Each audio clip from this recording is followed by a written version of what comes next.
New shirts from Adidas have come in, got fat, cut the fuck up, go vegan. Quick video here about, did this one on my other channel, Ask Durianrider. I wanted to talk quickly about the routine for max weight loss. I've got your fat husband, I've got your fat wife for just one weekend.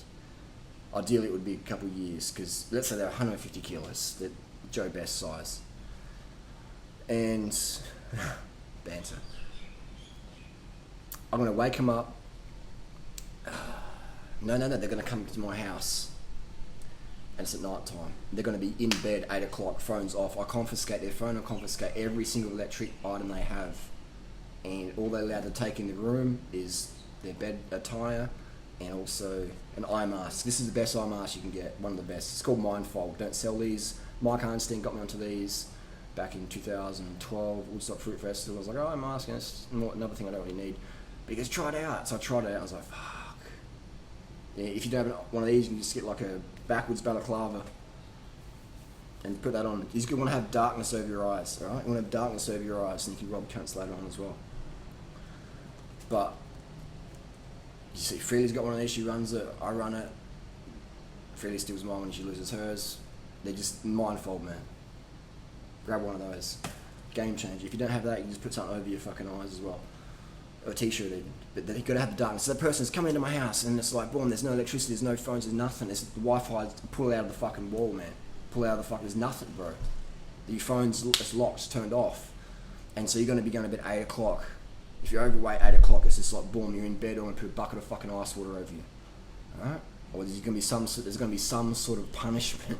Last night I was in Muay Thai training. Every time I dropped my hand, boom, that focus mitt would come and clip me on the ear. He only had to do it fucking once, man, at the start of training. And I fucking hate it when fucking people touch my ears. That's just like, if you want to get me fucking hit, slap my ear, bite my ear, punch my ear, I'm just I'll go to fucking skits.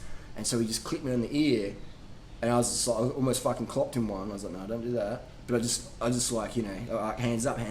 He didn't touch my ear again. He plenty of times coming around, 2 hours of sparring, fucking pad work, unfaltered. You have to have a little bit of a punishment if you fuck up. But your punishment has to not sabotage your progress. It has to reward you. So me dropping my hands, he hits me, that makes me a better fighter. Okay? Me paying him $100 doesn't make me a better fighter. But me getting pain, it makes me a better fighter because it keeps your defense up. So if you fuck up on something on your diet, so many people just sabotage and go, give up, fuck up, I'm just going to go crazy. And that's just a fucking excuse weak people say to themselves so they can do what their false self wanted. I think you got two sides to yourself. Let me just ramble and dribble on this one. Your false self, who just, you know, sabotaging, negative shit, and you got your true self who really just getting that fucking done, making a difference.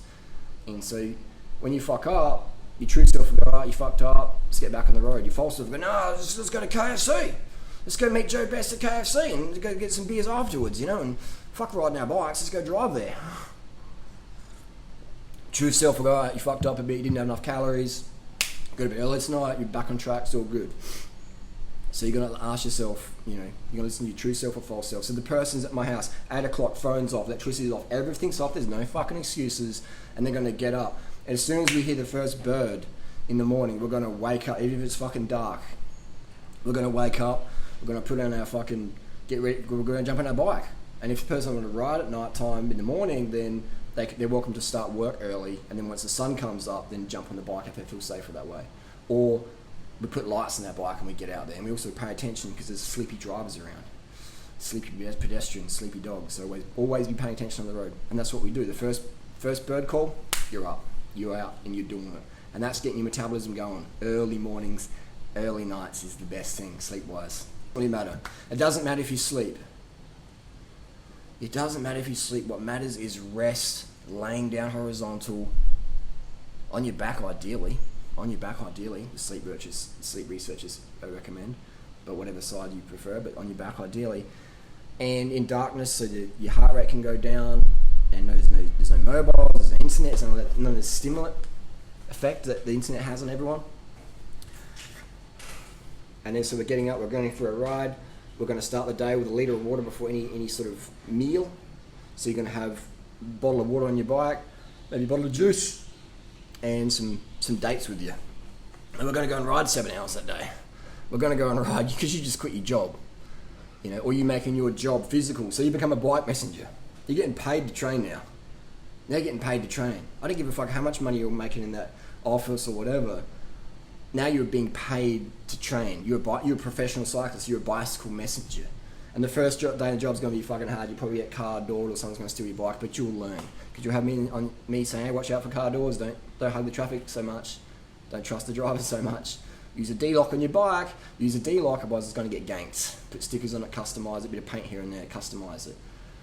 And so you're working as a bicycle courier, or you're working as a post-op person where you just ride your bike and put letters in people's mailboxes.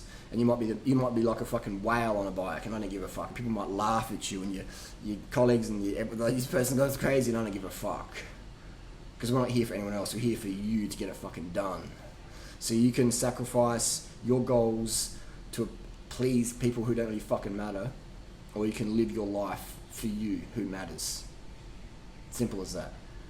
So you've got the job, you're a bike courier now, or you're a postman, or you're just collecting cans and bottles because you're homeless, because you can't afford to pay the rent, because being a bike messenger doesn't pay enough money for that, $5,000 a month rent or whatever. And so this is the hypotheticals. This comment section could be full, but it's too strict. No, I'm talking about the person who's willing to do whatever the fuck it takes, like next level fucking crazy. And you got someone like Craig Cycling Slim, I'd like to mention again, because he's like, he quit UK, he came to Thailand. He didn't have to do that, but he did it. He got into cycling, man. His bike's not even that good. Joe Best's got a fucking pair of cranks and some shifters that are worth more than Craig's bike. Actually, the cranks on Joe Best's bike are worth more. You could get more money, or same amount of money, than Craig's whole fucking bike, minus his gallon pound. So he did it, man. He made it fucking happen. And then so we're going to ride, and what we're going to eat. We're going to be having carbohydrates. We're going to be having dates. We're going to be having the soft drink, the soda. We're going to have the fruit juice, the sugar in the water. And we're going to be flossing at night, which we do anyway, regardless of our diet. And that way you can just do more. And when the office rings up and goes, hey, can you do an extra 3 hours overtime tonight? You'd be like, no worries, bro. Sick. That's 3 hours. That's like 500 calories an hour. An extra 1,500 calories, I get paid to fucking burn. Boss, no worries. But if you weren't having enough carbohydrates in the phone call, your hypothalamus gland will go, dude, are you serious? Like, we're on the fucking limit already, man. No more riding, bro. No more, because we're just cutting calories, or we just can't do more. So by having the refined sugar, having the dates, having the gels, or whatever refined sugars work for you, dates are refined sugar, they're dried fruit. Fruit smoothie is refined sugar, it's blended. Fruit juice is refined sugar, white sugar is refined sugar, soft drink, Sprite, Fanta is refined sugar. Dry bananas is refined sugar, Steamed potatoes is refined sugar. It's no longer its natural product. There's no steamed potato in nature. It's a refined sugar product now. Obviously, different levels of refinement. You cook rice. White rice is refined sugar. Brown rice is refined sugar. You can't eat rice raw. You have to cook it. I mean, you can, but you have a fucking gut ache. But you have to cook it. You have to change it. You have to refine it. You have to process it from its natural state. You can't walk onto a rice field and just fucking eat rice or fucking, Corn you can. But even cooking corn, refining it, processing it, will help its digestion and help you get more sugar into your mitochondria, into your red blood cell, into your brain, into every cell in your human body, which runs on glucose. By cooking it, refining it, or processing it, helps you get more energy so you can do more. This is how drugs work. This is how the steroids, the oxygen vector doping products work.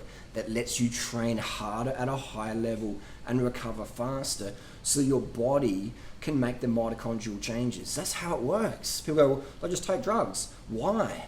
So they can do more training and recover faster. So instead of doing one interval, they can do like 10 or 20. And you can just progress so much faster. So by having the refined sugars, you get to recover faster, you get to progress faster. Not having those refined sugars, I remember I did a no refined sugar where I just ate fresh fruit. Fresh fruit is not refined sugar. Dried fruit is refined sugar. Fruit smoothies refined sugar. Fruit juice is refined sugar. So I said, no refined sugar. Just fruits and vegetables. And my performance went, I was fucked, man.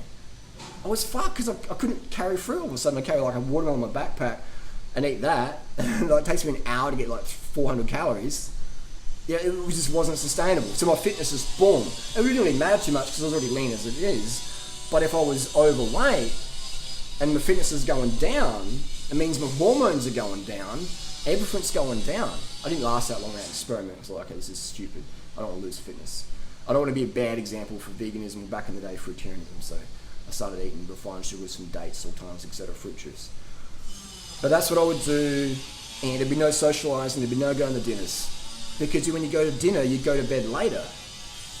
We want you like eating and going to, like, you know, eating and retiring and getting ready for the next day. You'd be having dinner at maybe 6 o'clock, 5 o'clock, and you'd be going to bed by 8. Leaving a little bit of space there to digest. Maybe go for a walk if you wanted to. And there would be no other training other than walking and cycling. And you wouldn't be taking any risks on the downhills. I wouldn't want you having to get a crash and hurt your hip or bust your collarbone because you're trying to race your mates down the hill. Racing your mate down the hill doesn't make you leaner.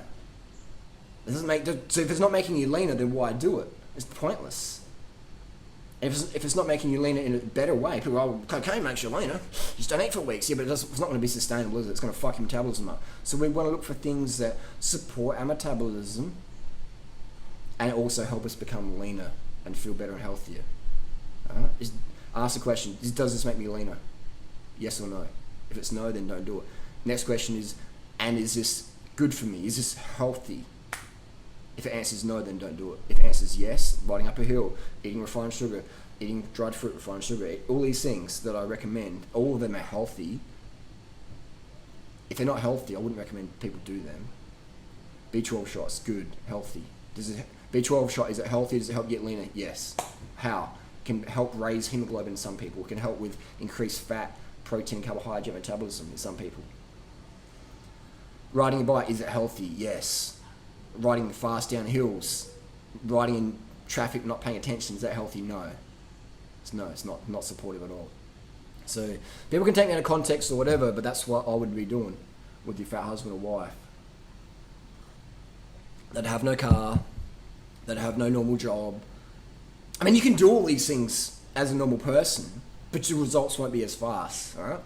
There's heaps of crew in my community who, you know, they eat vegan donuts, we go out to restaurants and they eat some spring rolls and some dim sims, and you can see there's oil on the plate afterwards, and they want to lose weight.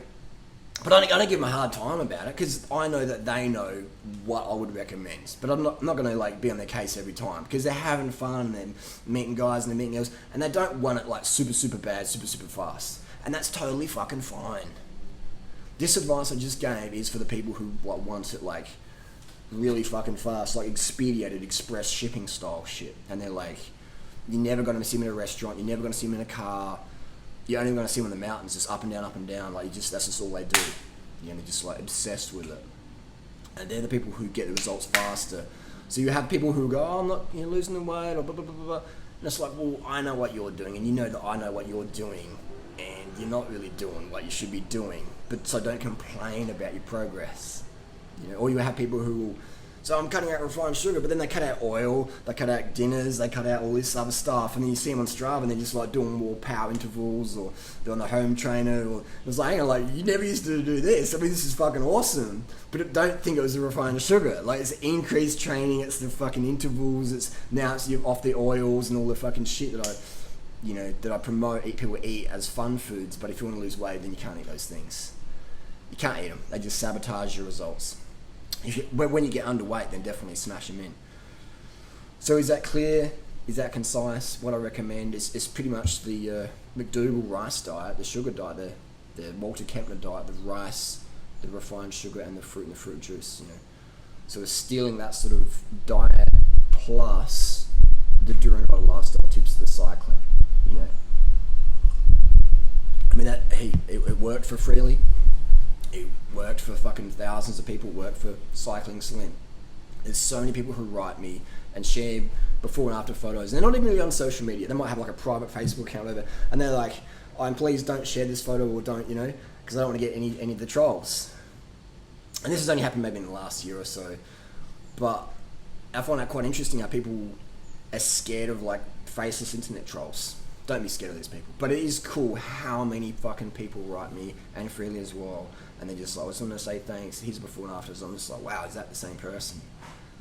This shit fucking works, there's no doubt about it. And again, let's say there was only one person it worked for, and that's me. It still works. But it's not the case, is it? It's not the case. In my genetics is 90 plus kilo for 6 foot tall. I'm about 66, 67 kilos. If I trained full gas, I'd get down to maybe 60, 61 kilos. Scary lean. But my genetics is towards obesity. I'm this lean because I eat healthy, I stay active, not an extreme amount. If you wanted to see extreme amount, then I would be like 59, 60 kilos and just putting out some really fucking incredible wattage as well, because I'll be training so much. But again, let's just say I was the only person on the planet doing it. It still work because I'm a living testimony. I'm a living example. So people can knock it whatever, but then they can never explain why durianrider is leaner than Chris Froome year round. Chris Froome's leaner than me in July, and he's also a lot faster. But I'm leaner than Chris Froome year round, and he does so much. He's like the fastest fucking climber on the planet, time trialist year round, pretty much. So how can I be leaner than Chris Froome year round if this diet and lifestyle didn't work? Like how is that possible? That I could be leaner as a weekend warrior than a professional Tour de France winner, the best Grand Tour rider of his generation. How could I be leaner than that person year round if this didn't work? Can I answer that question again?